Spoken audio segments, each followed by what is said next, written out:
Assalamualaikum semuanya. Sebelumnya saya ucapkan terima kasih karena masih terus mengikuti cerita bergambar di channel ini. Dan untuk kawan-kawan yang belum subscribe ke channel ini, dukung saya ya. Klik tombol subscribe dan klik logo lonceng untuk bisa berlangganan gratis di video cerita bergambar selanjutnya. Oke, sebagai imbalannya kali ini saya akan coba menggambar sekaligus bercerita tentang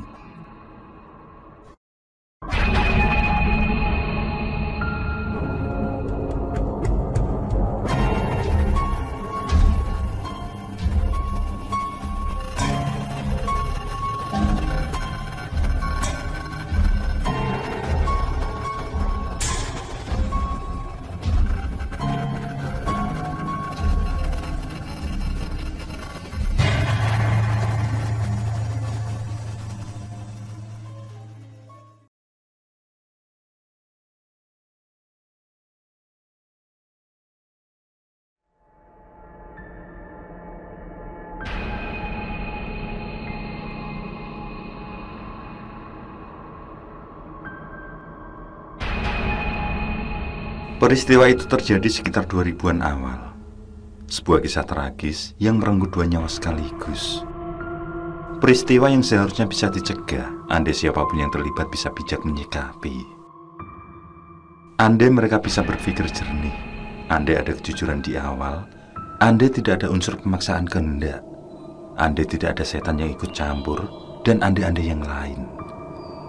Namun mungkin memang begitulah Tuhan menulis jalan hidup mereka. Sangat mudah bagi Tuhan untuk membuat kehidupan. Semudah itu pula Tuhan membuat kematian. Semua berasal darinya, dan kelak pasti akan kembali padanya. Namun kematian seperti apakah yang akan kita temui nanti? Karena tentu bukan sembarang kematian yang kita inginkan, apalagi sebuah tragedi bunuh diri.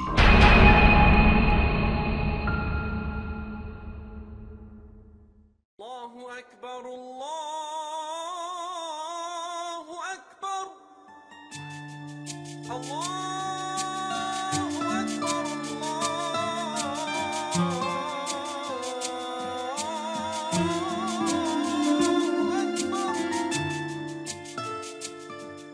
Azan subuh sudah lama berlalu, di saat umat muslim baru saja menunaikan kewajibannya.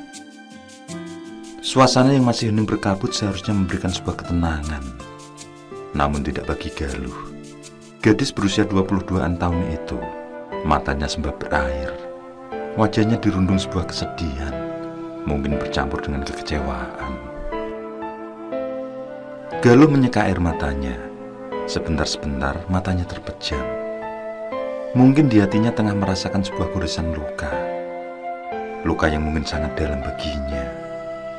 Di kamarnya itu, ia hanya berbaring, angannya melayang. Ia tidak menyadari bahwa ibunya masuk ke kamar. Loh, Mbok yo subuhan dulu toh. Sudah hampir siang loh. Ibunya duduk di samping Galuh. Iya, Bu. Jawab Galuh singkat, lalu segera turun dari ranjang dan beranjak ke kamar mandi. Dalam doanya itu, ada sebuah nama yang selalu ia panjatkan. Nama itu adalah Edi Santoso. Orang-orang memanggilnya dengan sebutan Edi Layur, karena tubuhnya yang tinggi dan kecil kerempeng. Bukan tanpa alasan, Galuh selalu menyebut Edi Layur dalam doanya. Ia sangat berharap Tuhan memberikan ridho agar ia bisa bersanding dengan Edi Layur. Ya, Galuh dan Edi Layur memang memiliki hubungan yang spesial. Hanya saja hubungan itu terganjal oleh Pak Atmo, sang bapak. Sang bapak rupanya memiliki sifat yang agak kolot dan mau menang sendiri. Sang bapaklah yang membuat air mata Galuh kerap menetes. Sang bapak yang sangat keras, sangat egois, bahkan acap kali Galuh merasakan ia tak pernah sekalipun mendapatkan hangatnya kasih sayang seorang bapak. Galuh merasa kelahirannya seperti tidak dikehendaki. Maka pada saat itu, setelah menunaikan sholat subuh, kembali hatinya teriris. air matanya kembali tertumpah. Pokoknya, Bapak tidak suka kalau kamu masih berhubungan sama laki-laki itu. Kalau kamu masih berhubungan sama dia, kamu tak anggap anak durhaka. Ngerti kamu? Kalimat-kalimat dari bapaknya yang tajam hampir setiap hari mengiris-iris. Perih sekali Galuh rasakan. Hanya kepada Tuhan ia selalu mengadu. Terkadang kepada ibunya pun, hanya jawaban yang semakin menyayat yang Galuh terima. Duk, manuto sama orang tua. Kalau kamu manut, kelak kamu pasti bahagia. Itulah ucapan ayahnya setiap kali terjadi perdebatan. Pernah satu kali Galuh menanyakan pada bapaknya alasan mengapa ia tidak boleh berhubungan dengan Edi Layur. Sebab Edi Layur juga memiliki usaha. Bukan usaha sembarangan, karena ia memiliki warung makan yang lumayan besar di kotanya. Apalagi ia termasuk laki-laki yang bekerja keras, bukan tipe laki-laki penebar senyum palsu untuk menjerat hati wanita. Galuh belum pernah sekalipun menerima jawaban yang masuk akal. Jawaban yang Galuh terima justru adalah sebuah tamparan keras mendarat di pipi kirinya. Tidak terbayangkan betapa perih perasaan hatinya. Setahu Galuh, bapaknya juga tidak memiliki laki-laki pilihan lain. Intinya, Galuh tidak pernah mengerti mengapa ia dilarang keras berhubungan dengan Edi Layur.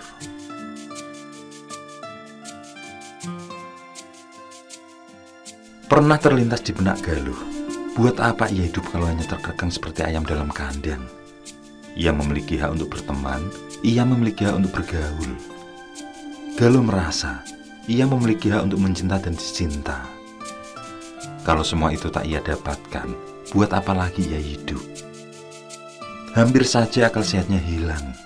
Pernah ia sudah mengambil cairan pembasmi serangga, namun akhirnya niat itu diurungkan. Ada iman di dalam hatinya yang masih lebih kuat dibanding bisikan setan. Pak, aku juga ingin kuliah, Pak. Aku pengen sekolah yang tinggi. Kamu itu cukup sekolah menengah. Nanti kalau jadi istri, paling banter kamu cuma masak sama mana. Jawab bapaknya. Jawaban Pak Atmo, bapaknya, selalu menambah kesedihan yang tidak pernah nanti ia rasa. Paling banter, kemudian air matanya kembali tertumpah. Ya Allah, lebih baik segera kau cabut saja nyawaku. Doa Galuh, saking sesak dadinya ia rasakan.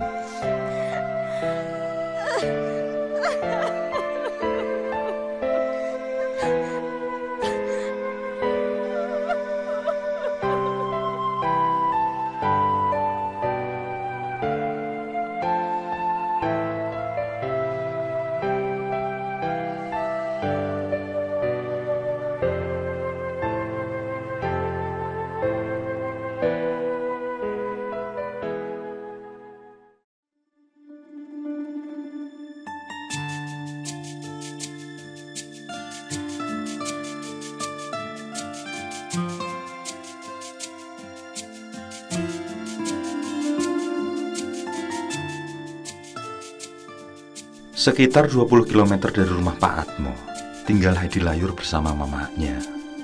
Semenjak kecil, Edi Layur juga tidak pernah merasakan hangatnya pelukan sang bapak.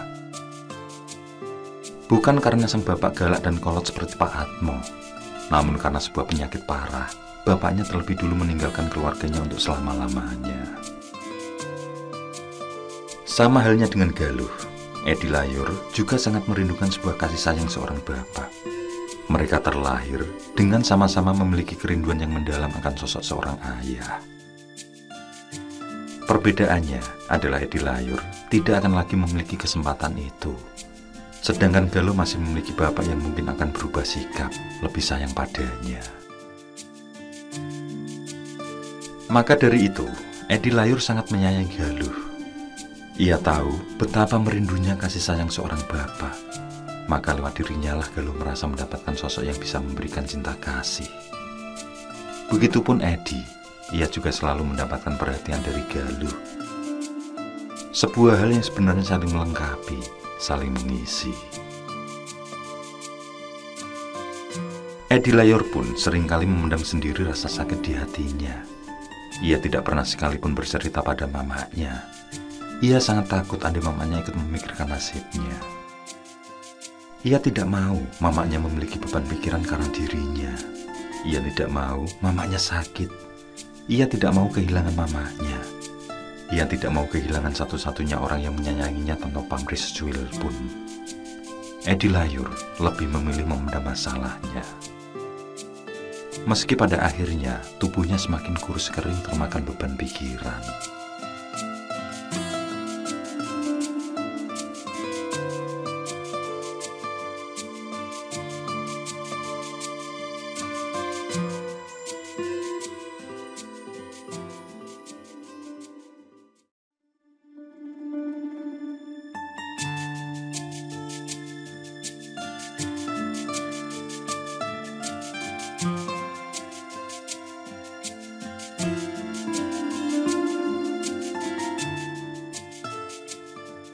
Sebuah sepeda motor berhenti di halaman rumah Edi Layor. Kebetulan, sang pemilik rumah masih di rumah mempersiapkan dagangan. Melihat siapa yang datang, Edi Layor langsung tersenyum girang. Serasa bertemu dengan orang yang sudah bertahun-tahun terpisah. Pekerjaan ia tinggalkan sejenak. Ia langsung mengajak tamunya itu masuk. Mengetahui ada tamu, Mamak Darmi pun menyambut ramah. Apalagi tamunya seorang gadis yang cantik, ramah, santun pula. Mamak Darmi mempersilahkan tamunya itu untuk duduk. Sementara itu, Edi Layor memperkenalkan gadis yang barusan datang itu. Ada tamu rupanya. Silahkan duduk, Nak. Kata Mamak Darmi ramah. Galuh pun mencium tangan Mamak Darmi, menandakan bahwa ia memiliki kesantunan yang tinggi. Sejurus kemudian, Edi memperkenalkan Galuh. Kamu kok tak pernah cerita sebelumnya kalau kamu punya teman secantik ini? Galuh dan Edi Layor pun tersenyum mendengar pujian Mamak Darmi. Maka seketika, ketiga orang itu pun langsung terlibat obrolan santai kekeluargaan. Hingga pada satu kesempatan, Mamak Darmi pun menanyakan sesuatu pada Galuh. Sesuatu yang wajar sebenarnya. Pertanyaan yang merupakan sambungan dari pertanyaan basa-basi ketika Mamak Darmi menyambut kedatangan Galuh. Nak Galuh, kampung Jagalan itu kan setelah jembatan itu ambil ke kiri kan? Galuh mengangguk. Ia membenarkan pertanyaan Mamak Darmi. Bahkan secara detail, ia menerangkan letak rumahnya. Mamak Darmi mengernyitkan dahi, seakan mengetahui tentang sesuatu. Maaf, Nak. Nama ayah Nak Galuh siapa? Kalau Mamak boleh tahu. Atmojoyo, Bu. Atmojoyo Haryadi. Namun, orang-orang lebih sering memanggil dengan panggilan Pak Atmo. Apakah Ibu mengenal bapak saya? Mendengar itu, ada sedikit rasa terkejut di raut wajah Mamak Darmi. Galuh kembali menanyakan apakah Mamak Darmi mengenal bapaknya. Dengan gugup, Mamak Darmi segera menjawab, beliau tidak mengenal ayah Galuh.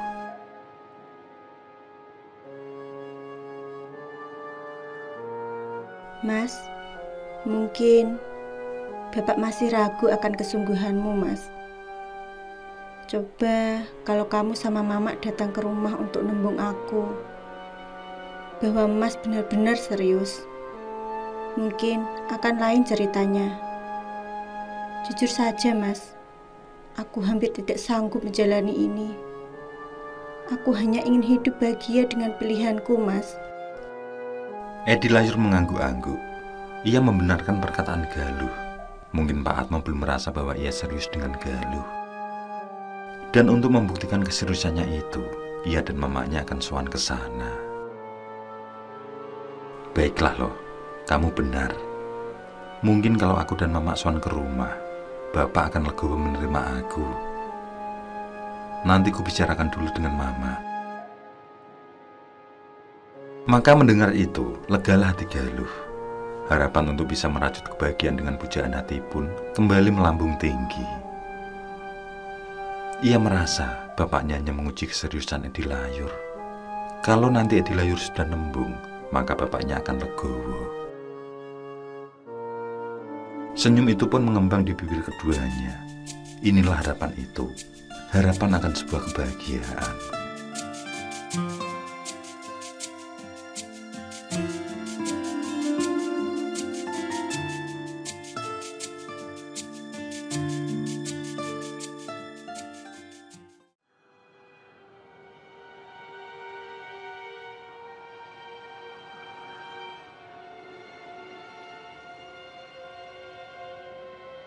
Mak, atas dasar apa Mak tidak menyetujui kalau aku nembung Galuh, Mak? Ada apa? Apa alasannya, Mak? Apa? Bergetar bibir Edi Layur ketika tanpa ia duga, mamaknya tidak menyetujui hubungannya dengan Galuh. Mamak Darmi terdiam, mulutnya terkunci rapat. Hal itu semakin menimbulkan kecurigaan bagi anaknya. Edi Layur kembali menegaskan apa alasan mamaknya, sehingga tanpa ia duga, mamaknya tidak menyetujui hubungannya dengan Galuh. Kembali Edi Layur meminta penjelasan, namun mamaknya hanya terdiam. Edi Layur pun bersimpuh. Ia memegangi kedua kaki mamaknya. Ia meratap. Pak Atmo tidak menyetujui Galuh berhubungan dengannya. Kini mamaknya ikut-ikutan tidak merestui hubungannya dengan Galuh. Ada apa sebenarnya, Mak? Ada apa?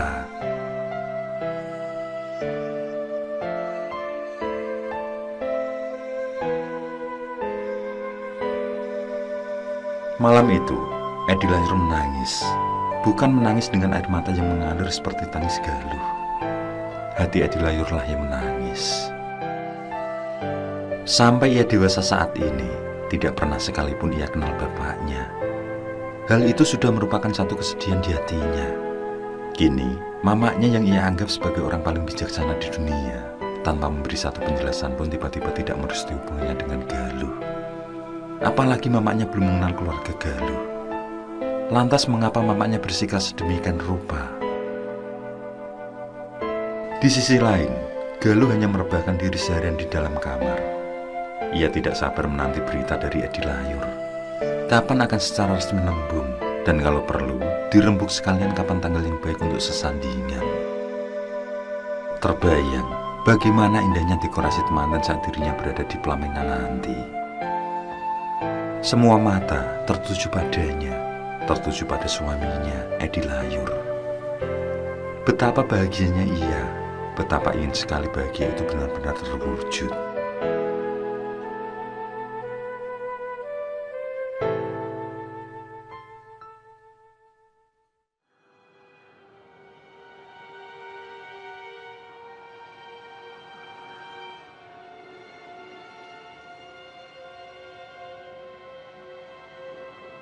Bagaimanapun Edi Layur memohon-mohon pada mamaknya.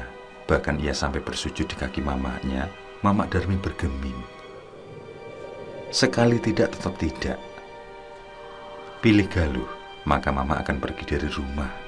Sebuah pilihan yang sangat sulit baginya. Karena sulit karena mamanya tidak memberinya sedikit pun penjelasan. Maka dalam tekad Edi Layur, dengan atau tanpa restu mamaknya, ia akan tetap nembung Galuh sebagai calon istrinya.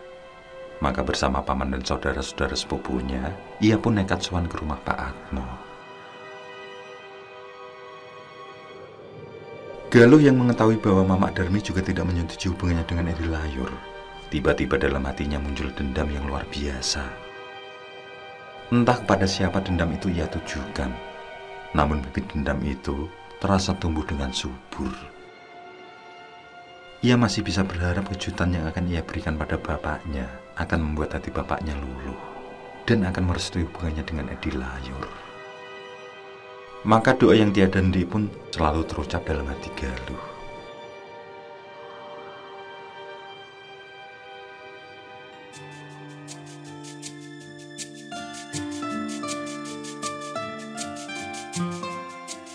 Hari yang dinantikan itu pun tiba. Berdebarlah hati Galuh. Ia hanya bisa berharap-harap dengan cemas. Semoga hari itu menjadi titik balik kebahagiaan buatnya, buat ia dan Edi. Namun betapa kecewanya Galuh. Kedatangan Edi Layur bersama paman dan saudaranya dengan maksud melamar dengan baik-baik ternyata tidak mendapat restu dari Pak Atmo dan Bu Atmo. Meski Edi Layur telah memohon-mohon, bahkan paman dan saudara-saudara sepupunya semua ikut bersimpuh, Pak Atmo tetaplah Pak Atmo. Tetap tidak merestui hubungan Edi Layur dengan anaknya. Bahkan sebuah tamparan, meski tidak keras, bersarang telak di pipi Edi. Edi Layur yang merasa harga dirinya diinjak-injak pun pamit undur diri. Mereka pulang dengan membawa rasa cemas, rasa sakit hati, juga dendam membara. Namun Edi tetaplah Edi, seorang yang santun. Ia tidak mau ada keributan. Maka ia diwakili pamannya pun berpamitan dengan baik. Biarlah rasa sakit itu ia akan simpan sendiri.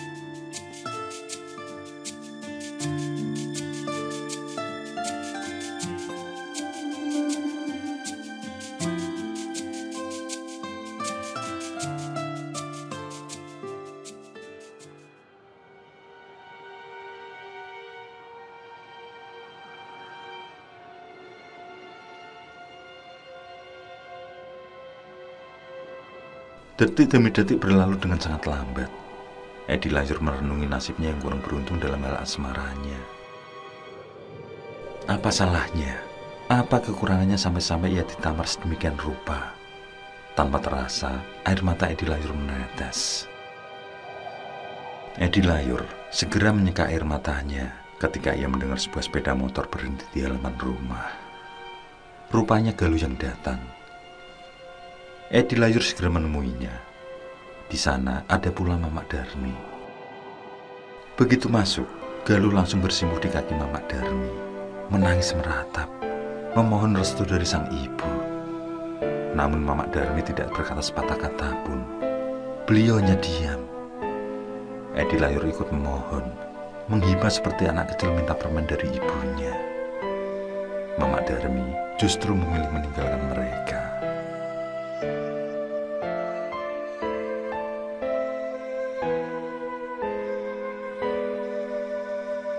Segala upaya untuk memohon restu baik dari orang tua Galuh maupun Edi Layur tidak mendapatkan hasil.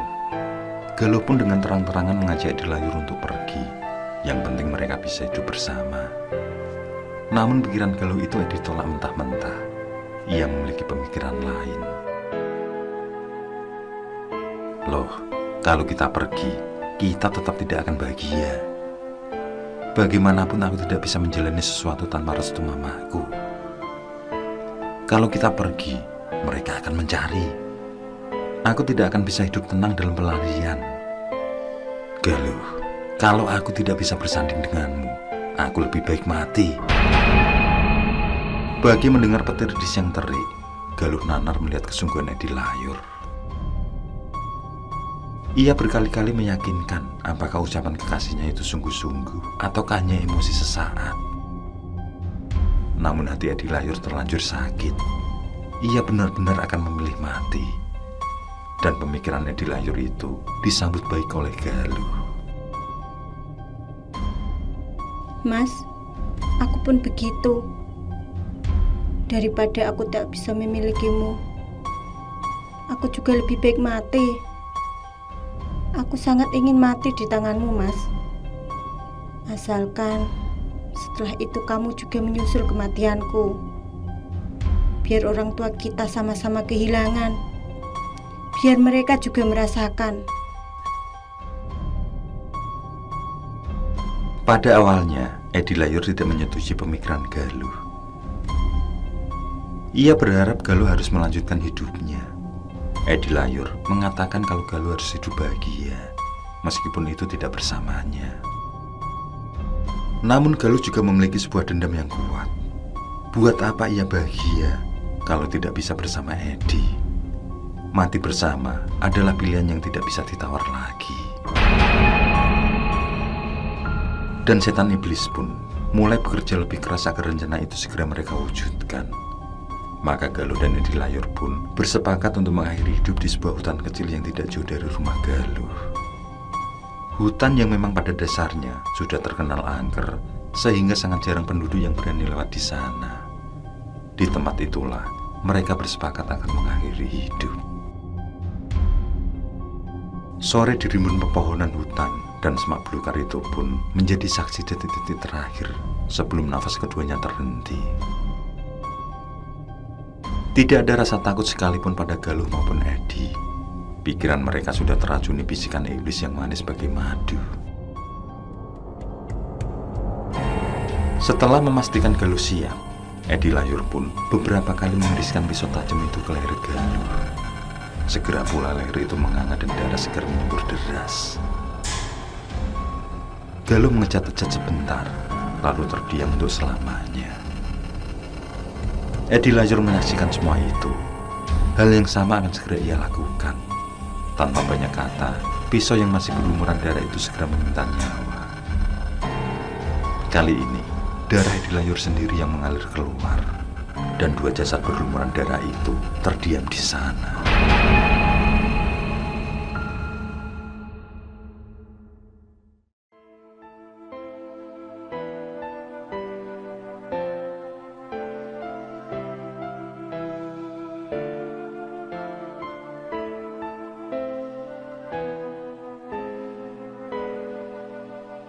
Seberapapun air mata dari keluarga masing-masing tertumpah, kedua jasad tidak bernyawa itu tidak akan pernah hidup kembali. Hari itu, hari penuh duka bagi Pak Atmo dan Bu Atmo. Begitupun bagi Mamak Darmi. Atas kesepakatan kedua keluarga, akhirnya kedua jasad itu dimakamkan berdampingan. Mereka dimakamkan di Sasanalaya di kampung Pak Atmo tinggal.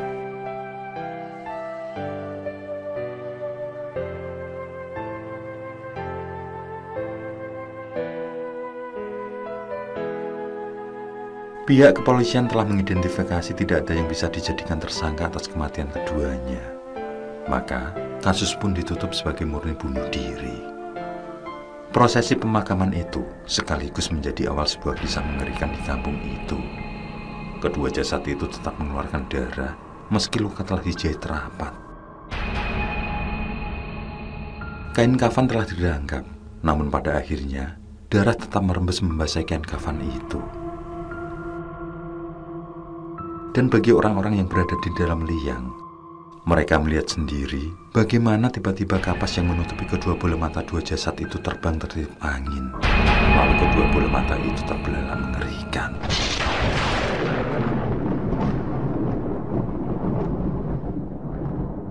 Mendung gelap pun berangsur datang. Tak ayal hujan deras menyertai pemakaman yang masih berlangsung. Orang-orang yang berada di liang segera naik. Ada rasa ketakutan dalam hati mereka.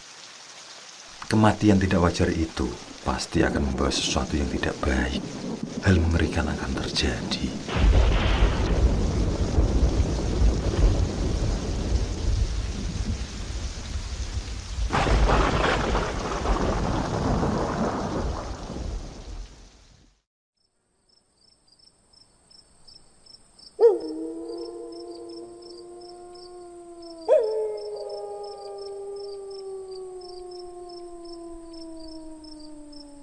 Malam itu sangat hening.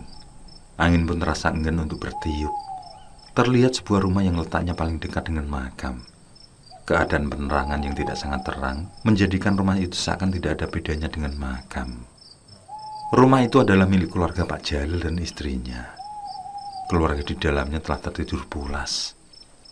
Hanya sang ibu yang rupanya entah karena apa, belum juga matanya terpejam. Ada perasaan tidak tenang di hati ibu itu. Ia hanya membolak-balikan badan, sementara di sebelahnya, suaminya bahkan sudah mendengur dengan keras.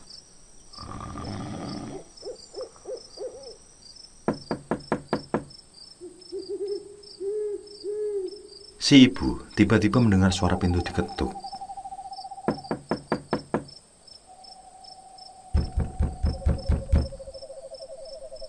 Bukan hanya sekali dua kali. Suara ketukan itu bahkan terdengar di jendela kamarnya juga. Si ibu merasakan bulu tengkuknya merinding hebat. Ketukan itu semakin keras terdengar. Apalagi secara perlahan, hidung si ibu mencium satu bau yang tidak sedap.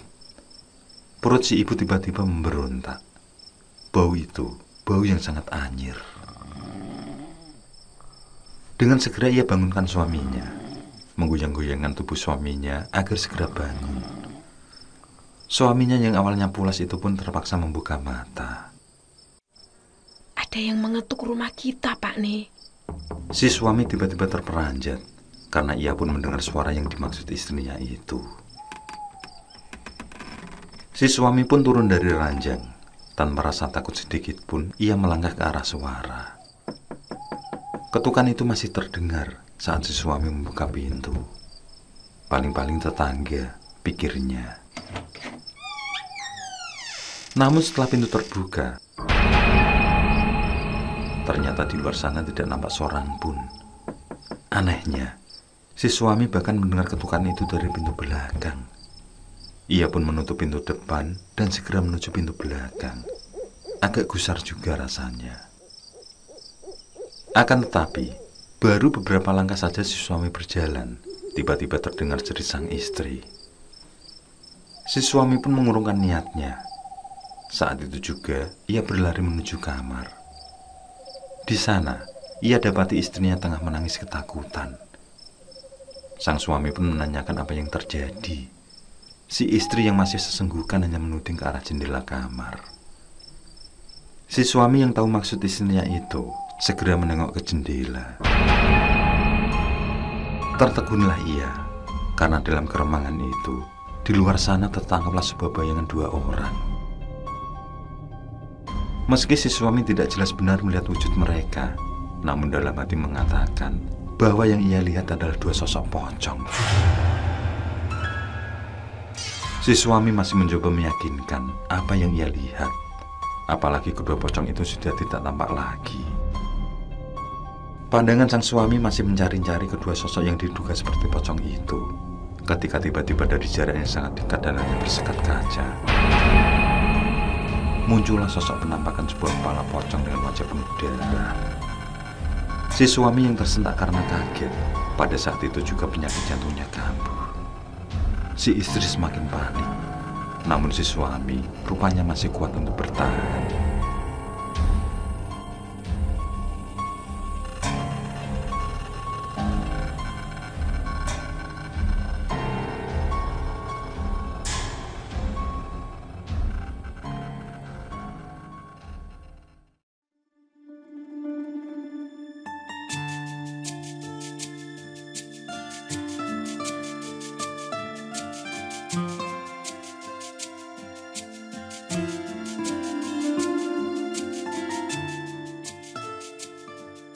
Pak Atmo dan istrinya masih meratap dengan kepergian anak satu-satunya. Bu Atmo yang hanya seorang penurut itu bahkan tidak pernah menanyakan mengapa suaminya tidak menyetujui hubungan Edi dengan Galuh. Yang ia tahu kalau suaminya bilang tidak, maka ia pun menurut untuk bilang tidak.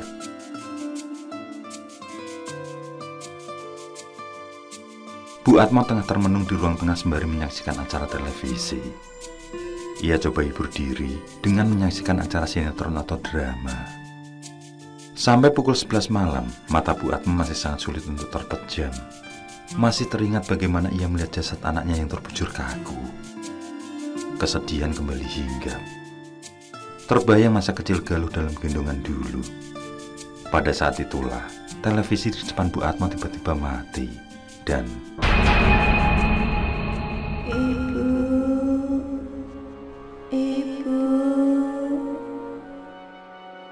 Bu Atmo seperti menangkap sebuah panggilan.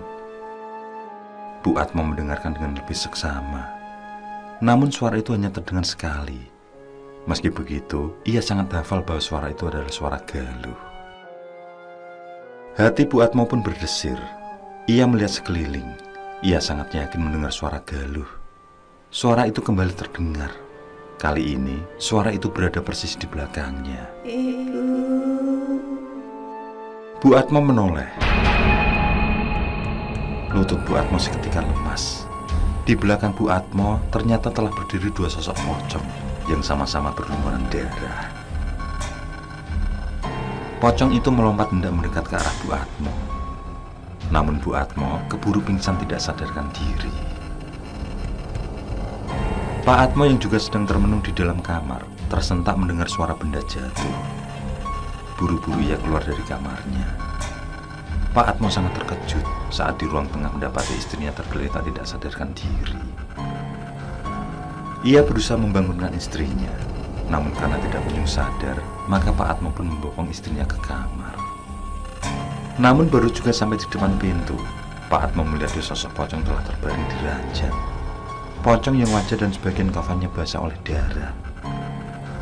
Pocong itu kemudian bangkit, lalu tiba-tiba telah berdiri tegak berhadapan-hadapan dengan Pak Atmo. Lutut Pak Atmo pun goyah. Istrinya yang masih dalam bopongannya pun terjatuh. Disusul Pak Atmo yang ikut pingsan hingga tubuhnya menimpa Bu Atmo.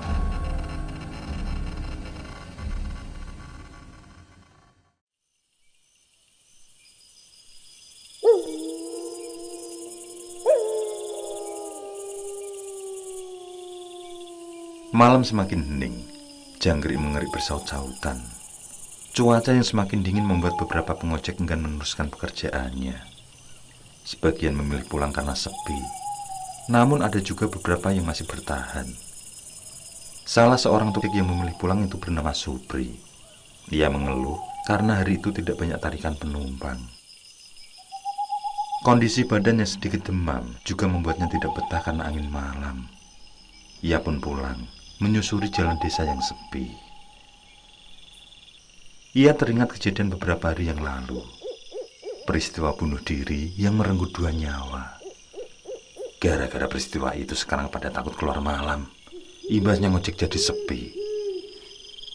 Gerutuan itu terhenti ketika di tengah jalan ia melihat sepasang muda-mudi tengah berjalan searah dengannya. Ketika kendaraannya dihentikan, ia pun menawari kedua orang itu untuk naik ojek. Lumayan kalau mau, kan ada ongkos buat beli bensin besok. Kedua muda-mudi itu mengangguk, lalu satu persatu naik ke boncengan. Supri pun girang. Apalagi ia mengetahui bahwa tempat yang dituju tidak jauh. Setelah kedua penumpangnya naik, dengan cekatan Supri pun mulai menarik handle gasnya. Kendaraan pun berjalan pelan. Supri menawari mereka berdua untuk naik karena kedua penumpangnya ini tergolong kecil. Kalau mereka bertubuh besar, tentu sepeda motor Supri tidak akan muat. Sepanjang perjalanan itu, secara ramah, Supri pun mengajak ngobrol pada 2 penumpangnya untuk mengusir rasa sepi.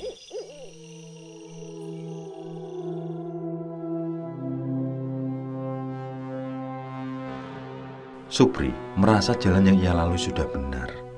Tapi ia menjadi heran ketika kendaraannya kembali melewati jalan semula ia menaikkan penumpang. Namun ia tidak mau terlihat panik, maka ia pun tetap mengobrol seperti tidak terjadi apapun. Baru ketika 2 kali kendaraannya melewati jalan yang sama, ia pun terhenti. Supri berpikir sejenak, mungkin ia salah mengambil rute. Tidak ambil pusing, ia kembali menarik handle gasnya. Barulah ketika sampai di suatu pertigaan jalan, si penumpang perempuan berkata, Mas, seharusnya kita belok ke kanan. Supri pun menurut. Kendaraan ia lajukan ke kanan. Padahal hati kecilnya mengatakan kalau jalan itu nanti akan menuju ke hutan kecil di pinggiran desa. Tidak ada satu rumah pun di sana. Pikiran Supri pun menjadi kacau. Mau kemana sebenarnya mereka? Namun Supri tetap saja melajukan kendaraan. Hingga di tengah hutan remang di jalan setapak itu, kedua penumpangnya mengatakan untuk berhenti. Supri pun menghentikan kendaraannya. Rasa was-was disertai merinding hebat tiba-tiba merundungnya. Mas, dulu kami mengakhiri hidup di sana, Mas. Penumpang perempuan tiba-tiba berkata sembari mengarahkan telunjuknya. Dalam keremangan suasana malam itu, Supri melihat bagaimana leher kedua penumpangnya itu menyemburkan darah segar. Tidak berhenti sampai di situ. wujud kedua penumpangnya itu tiba-tiba berubah menjadi dua sosok pocong.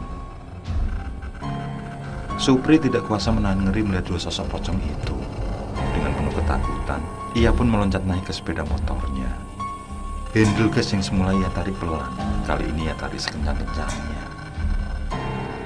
Tidak peduli jalan setapak yang licin itu bisa mengakibatkan sepeda motornya slip dan terjatuh. Yang ia pikirkan hanya segera sampai di perkampungan penduduk. Sepeda motor yang telah ia gas dalam-dalam itu rupanya belum cukup cepat untuk lari dari kedua penumpang yang ternyata pocong. Ia merasa di samping kanan kirinya ada yang mengikuti. Belum juga sampai di perkampungan penduduk, sepeda motor yang ia kendarai tiba-tiba terasa sangat berat, bahkan seperti tidak mau melaju. Maka dengan memberanikan diri, Supri pun menoleh. Lemaslah seluruh persendiannya. Di belakangnya ternyata ada sosok pocong yang ikut dalam boncengannya. Tapi hati Supri rupanya masih kuat. Ia mencoba tenang. Maka saat itu pula lah ia mengucap istighfar berulang-ulang, sampai laju kendaraannya menjadi kencang kembali.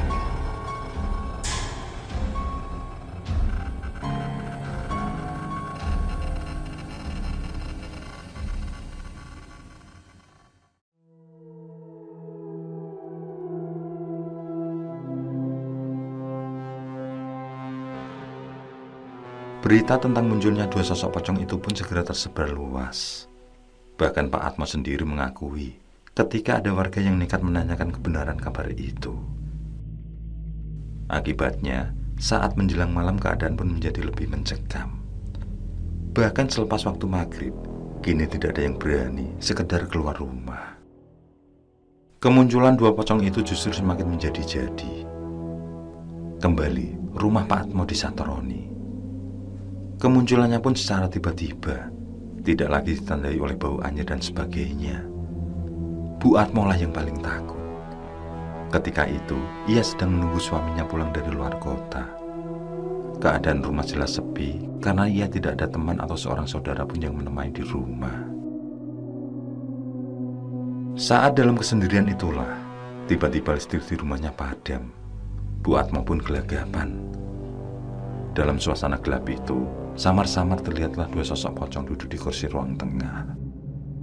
Kedua pocong itu memang hanya diam, namun Bu Atmo terlihat sangat ketakutan melihatnya. Lututnya goyah dan gemetaran. Kedua pocong itu pun tiba-tiba bangkit, lalu melayang dan berdiri tepat di hadapan Bu Atmo.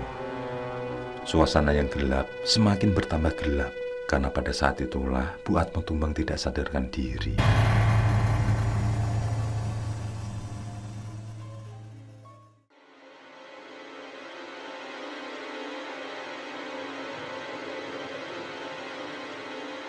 Pak nih, anak kita Pak nih, anak kita jadi pocong. Anak kita jadi pocong Pak nih. Adu Bu Atmo sambil terisak pada suaminya keesokan harinya. Pak Atmo mendengarkan aduan itu dengan raut muka ditekuk. Ia membenarkan bahwa pocong yang mendatanginya adalah Galuh dan Edi. Sudahlah Bune, nanti akan kupanggilkan orang pintar buat ngusir mereka. Kamu jangan khawatir. Sepasang pocong itu memang sedang berkeliaran. Tidak peduli anggota keluarga atau bukan. Kedua sosok pocong itu kerap menghantui warga. Keadaan semakin mencekam. Jangankan di luar rumah, kedua pocong itu bahkan berani mendatangi rumah warga.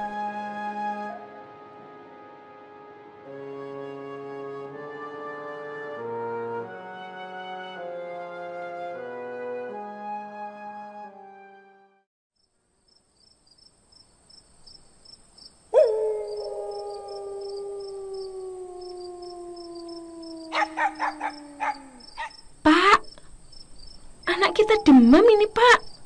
Mbok ya belikan obat dulu toh Pak di warung. Seorang ibu terlihat cemas sambil memegangi jidat anaknya yang panas. Si anak terlihat sedikit rewel. Malam itu, keluarga Pak Pawet sedang gelisah karena anaknya yang demam tidak kunjung turun panasnya. Pak Pawet terlihat ragu-ragu. Ia melihat jam dinding. Meski baru pukul 8 malam lebih sedikit, pada saat itu suasana memang sedang terasa mencekam. Pak Pawet tampaknya takut juga andai di jalan nanti bertemu sosok pocong yang menakutkan itu. Tunggu apa lagi toh, Pak? Apa sampean ini ndak kasihan sama Tole? Karena desakan itu, maka dengan perasaan yang sebenarnya was-was, Pak Pawet tetap melangkah keluar kamar. Sepeda motor sudah siap ia pacu ketika lihat ban belakangnya ternyata kempis. Dengan sedikit menggerutu, akhirnya ia pun memasukkan kembali sepeda motornya. Lalu segera mengambil payung karena di luar agak gerimis. Tidak peduli lagi nanti kedua pocong itu menampakkan diri. Yang penting ia harus segera sampai di warung Butong. Di sana termasuk warung lengkap. Obat penurun demam pasti ada.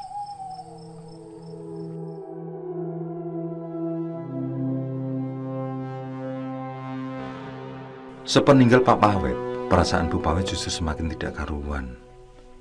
Ia baru saja merasa tenang karena suaminya sudah keluar rumah membeli obat. Tapi justru itu pula lah ia menjadi cemas. Sebab di rumah ia hanya bersama anaknya yang baru berusia 4 tahunan. Mana anaknya sedang demam. Bu Pawet cemas karena suasana di kampung sedang resah. Kabar yang tersiar, setiap malam ada saja rumah warga yang didatangi pocong. Ia pun buru-buru mengunci pintu rumah. Setidaknya ia akan merasa aman kalau rumah sudah dalam keadaan terkunci. Bu Pawet kembali ke kamar, menunggu Tole sembari menunggu suaminya pulang dari warung. Bu Pawet mendengar ketukan dari pintu rumahnya. Bersamaan itu, ia melihat anaknya yang mulai pulas. Ia pikir suaminya sudah pulang. Kok cepat benar? Pasti lupa tidak membawa uang. Kebiasaan memang. Melihat anaknya aman, Bu Pawet pun segera melangkah ke depan. Ia bermaksud akan membuka kunci pintu. Namun alangkah terkejutnya ketika di luar sana tidak terlihat seorang pun. Bu Pawet pun merinding seketika. Ia berniatan kembali mengunci pintu. Ketika samar-samar dari kejauhan, terlihat suaminya tampak berjalan pulang. Maka kecemasan itu pun hilang. Bu Pawet yang gelisah pun menunggu suaminya di pintu rumah. Terlihat suaminya sudah hampir dekat. Namun pada saat itulah si Tole kembali terdengar merengek. Kali ini, rengekan si Tole bahkan sangat keras. Bu Pawet buru-buru berlari ke kamar. Di kamar, ia dapati anaknya masih tidur dengan lelap. Si ibu heran mendapati anaknya ternyata masih pulas. Pada saat itulah ia mendengar langkah orang. Bu Pawet lega suaminya sudah pulang. Tanpa pikir panjang, ia kembali menengok ke pintu rumah. Namun Bu Pawet dibuat semakin heran karena ia tidak mendapati seorang pun. Ia tidak melihat suaminya. Apalagi secara perlahan, ia mencium aroma yang anyir, aroma darah.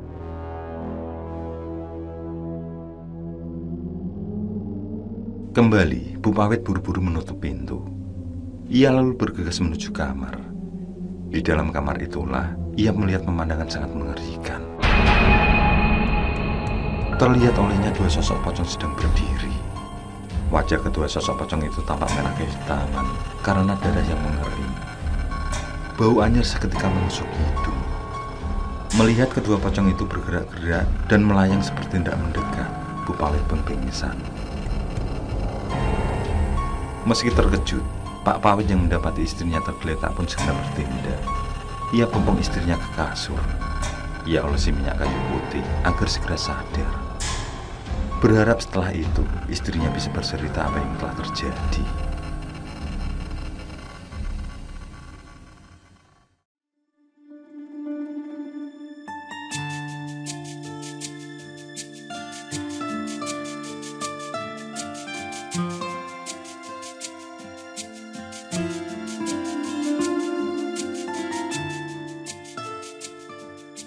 Pagi yang cerah dengan langit membiru tidak berpengaruh bagi perasaan Pak Atmo. Hatinya tetap diliputi rasa gundah gulana. Seisi kampung membicarakan tentang dua sosok pocong yang bergentayangan. Dan ia yakin kedua sosok pocong itu adalah Edi Layur dan anaknya, Galuh. Pak Atmo semakin yakin Mereka bergentayangan karena masing-masing keluarga tidak merestui. Mereka akhirnya mati bersama dengan jalan yang mengenaskan pula. Kini rasa sesal itu pun mulai menggores di lubuk hati Pak Atmo yang paling dalam. Di halaman belakang rumah itu, ingatan Pak Atmo kembali pada beberapa puluh tahun silam. Andai ia bisa melepas rasa ego, andai ia tidak berkeras hati, andai ia bisa sedikit memahami perasaan anaknya, andai, dan andai. Namun semua telah terjadi. Harapan penerus keturunan satu-satunya telah pergi untuk selamanya. Kini semua yang dimilikinya serasa tiada berarti. Apalah arti kekayaan yang ia miliki? Apalah arti hidupnya setelah ia gagal menjadi seorang ayah? Pak Atmo pun meratap.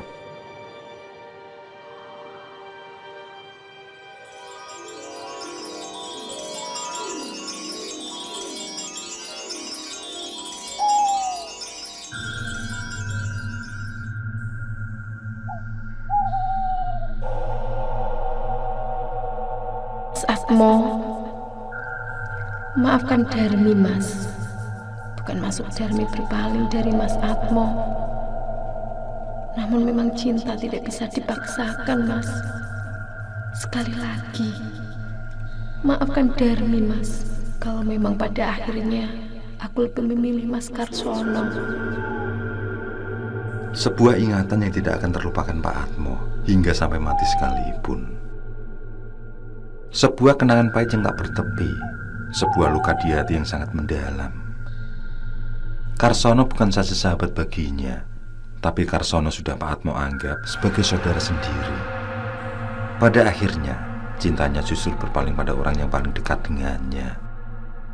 Namun benar kata Darmi, meski terasa sangat sakit, namun cinta memang tidak bisa dipaksakan. Maka jawaban Pak Atmo waktu itu, baiklah, aku memang tidak akan memaksakan kamu untuk memilih aku. Tapi aku bersumpah, andai suatu saat anak kita secara kebetulan bertemu dan saling mencinta, sampai tetes darah terakhir pun aku tidak akan merestui. Dan aku berharap Karsono tidak akan lama memiliki kamu.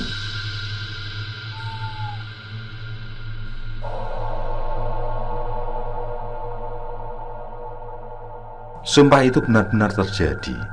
Ketika pertama kali Edi Layur memperkenalkan diri, sangat terkejutlah Pak Atmo. Ia sebenarnya tidak pernah memiliki masalah pribadi dengan Edi Layur. Bahkan ia kagum karena ketampanan Edi Layur mengingatkan akan ayah sekaligus sahabatnya, Karsono. Keuletan kerja Edi Layur juga membuat Pak Atmo kagum. Semudah itu sudah sukses dengan usahanya. Seandainya Pak Atmo tidak menuruti hawa nafsu dendamnya, mungkin saat ini anaknya dalam keadaan bahagia. Bahkan mungkin sebentar lagi ia akan menimang cucu. Namun waktu memang tidak bisa diputar kembali. Ia justru mengekang anaknya. Ia benar-benar tidak ingin anaknya bersanding dengan anak Darmi, pujaan hati yang sangat ia cintai. Anak dari Karsono, sahabat yang ia anggap tega merebut pujaan hatinya itu. Ia memang berhasil memegang teguh sumpah itu, tapi sumpah itu memakan 2 nyawa. Dan salah satunya adalah nyawa anaknya sendiri. Kini mereka bergentayangan dalam wujud 2 sosok pocong.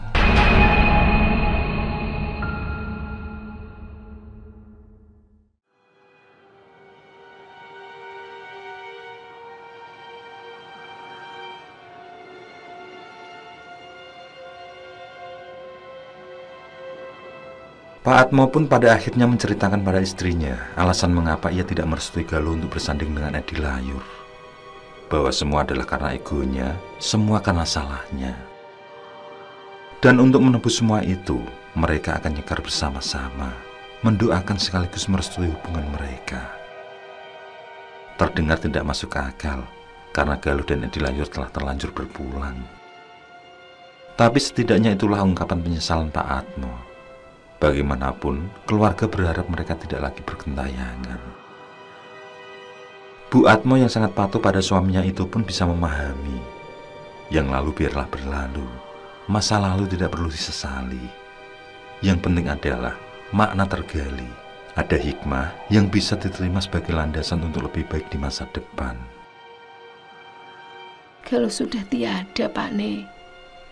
Sekarang kewajiban kita adalah mendoakan biar semua dosa-dosanya diampuni. Kita pun begitu, Pak Ne. Kita harus lebih legowo mendekatkan diri pada Gusti. Ini salah kita, Pak Ne.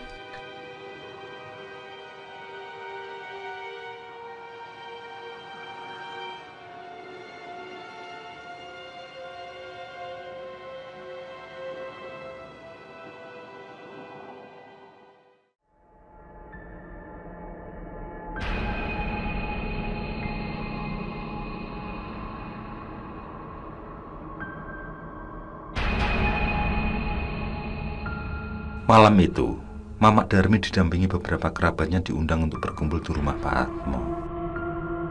Mereka mengadakan doa bersama sekaligus mencabut sumpah yang merestui hubungan anak mereka. Tujuannya tidak lain agar mereka tidak lagi bergentayangan menghantui penduduk. Mereka bersepakat menghapus segala dendam yang mungkin masih bersemayam di hati. Mereka sepakat untuk melupakan masa lalu. Kemudian setelahnya, mereka bersepakat untuk membina sebuah tali persaudaraan.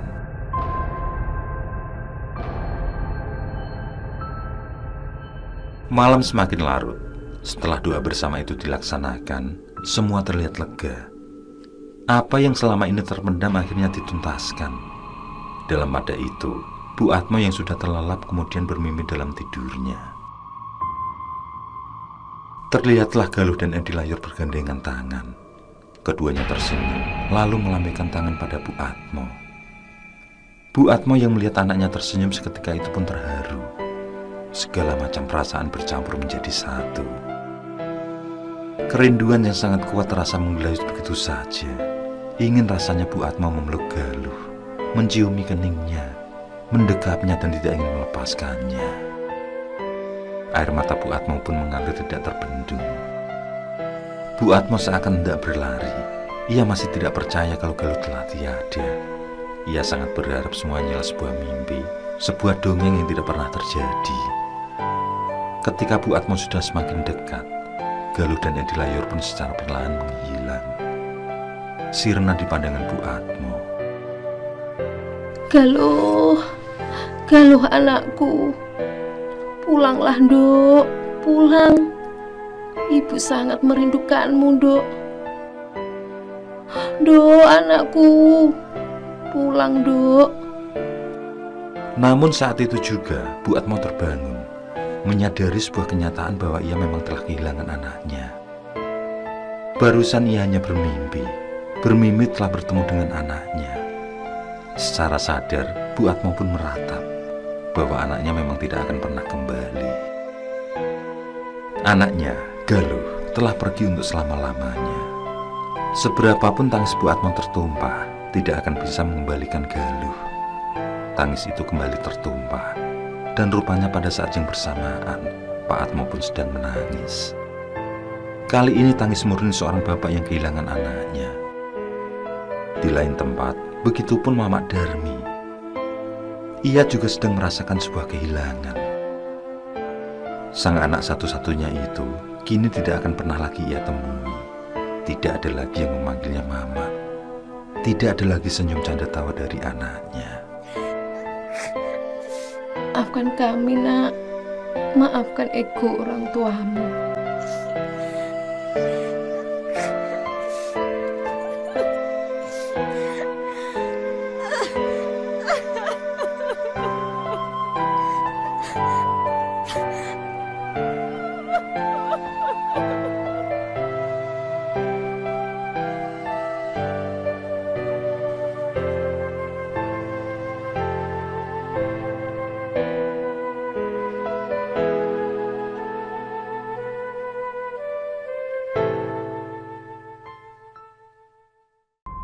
Oke, saya kira cukup cerita kali ini. Untuk cerita-cerita lainnya, silahkan buka di bagian video dalam channel ini, di playlist cerita bergambar. Sekali lagi terima kasih ya. Jangan lupa like, komen, share juga boleh. Dan untuk yang belum subscribe, langsung klik tombol subscribe. Semangat berkarya. Akhirul kalam, wassalamualaikum warahmatullahi wabarakatuh.